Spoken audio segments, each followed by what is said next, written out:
Mas, ó, vamos voltar para aquele outro assunto? Qual, da Ucrânia? É o que eu tava te falando. Então, eu vejo assim, que a gente tem duas teses pra gente ver qual que vai caminhar dando mais certo, tá? Nessa primeira, de um mundo mais realista, que a gente pode ver sob esse ponto de vista de que existe uma defesa legítima do espaço, né, da sua zona de influência do ponto de vista da Rússia, ou a gente pode ver que a Rússia é um estado agressor que dentro desse, buscando, pegou uma oportunidade, por exemplo, oportunidade tem a ver com uma percepção dos Estados Unidos mais fraco, que tem a ver, por exemplo, com essa questão da saída meio ataboada do Afeganistão. Exato, do Afeganistão e tal. Quando a gente olha por esse ponto de vista, a gente está pensando que o mundo vai caminhar agora para um aumento no número de guerras, de disputas locais, de coisas assim, porque a coisa vai, né? Tinha uma hegemonia muito grande dos Estados Unidos, eles eram a polícia do mundo, faziam e desmandavam em tudo, e agora eles estão enfraquecidos. Então esse ponto de vista fala assim, poxa, então o que vai acontecer naturalmente? Por exemplo, a China com Taiwan é uma questão de tempo, para a gente ter vários núcleos assim, e uma certa multipolaridade, que é uma multipolaridade que envolve tensões locais, guerras locais em maior quantidade, tá? Existe um outro ponto de vista que fala assim, não, esse é um momento em que os órgãos internacionais e a estrutura internacional, que não é só da OTAN, mas sabe assim, a maneira como os países estão altamente conectados através do comércio, através de princípios que finalmente estão evoluindo um pouco com o entendimento do que é a vida e sociedade, vai, enfim, prevalecer sobre a tentativa russa, e no final das contas o que vai ficar claro de todos os lados é que não vale a pena fazer esse tipo de movimento. E aí a gente olha, por exemplo, do ponto de vista da China e tem um contra-argumento, que assim, a China é um dos grandes beneficiários do capitalismo americano. Eu imagino alguém ouvindo em casa puxando os cabelos, batendo a cabeça no... Mas é verdade. Ah, sim. As estatísticas mostram, nos mais variados sentidos. Todas as empresas americanas criaram indústrias lá, levaram a tecnologia para lá e fizeram com que os chineses fossem... Mais do que isso, os Estados Unidos são grandes compradores, né, de mercadorias chinesas, assim, absurdo. E a gente vê assim, a China, eventualmente, dentro dessa outra visão, um pouco mais... A China não vai querer entrar numa busca bélica ou numa tentativa de criar aqui um núcleo pensado dessa maneira mais realista, porque está no melhor interesse da China pensar essa expansão do ponto de vista econômico, através de soft power, através daquilo que ela já vem fazendo com muito sucesso, simplesmente seguir nessa direção, pelo menos por muitos anos.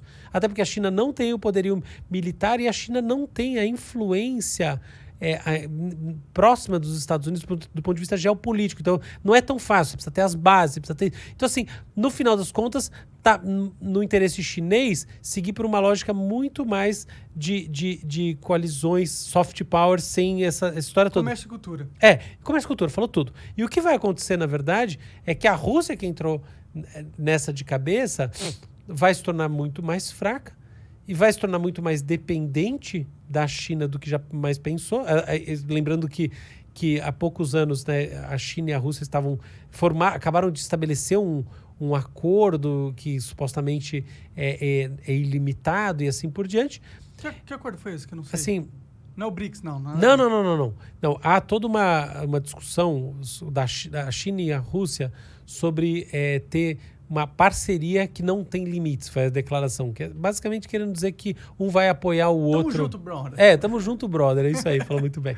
Então, essa maneira de ver as coisas, assim, ela muda um pouco o cenário e, assim, de fato, há uma queda na influência dos Estados Unidos como país, assim, no mundo como um todo, tá? E uma subida, uma ascensão econômica fortíssima da China, que deve ultrapassar os Estados Unidos como primeira economia em pouco tempo.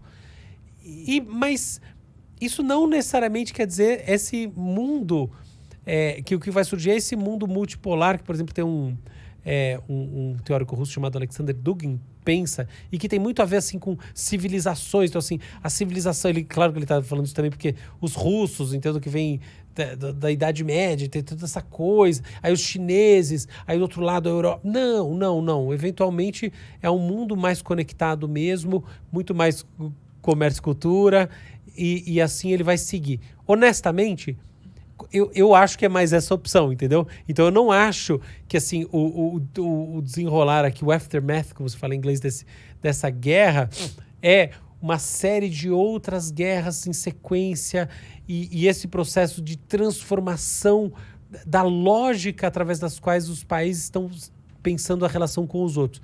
Eu acho que não. Eu acho que vai ter até um pouco isso, mas eu acredito que essa percepção da necessidade de conexão, dessa, sabe, sobretudo do ponto de vista da China, do interesse que é não brigar com o Ocidente, vai prevalecer, entre outras coisas, porque eu acho que o impacto das sanções ele vai crescer muito nos próximos meses, muito.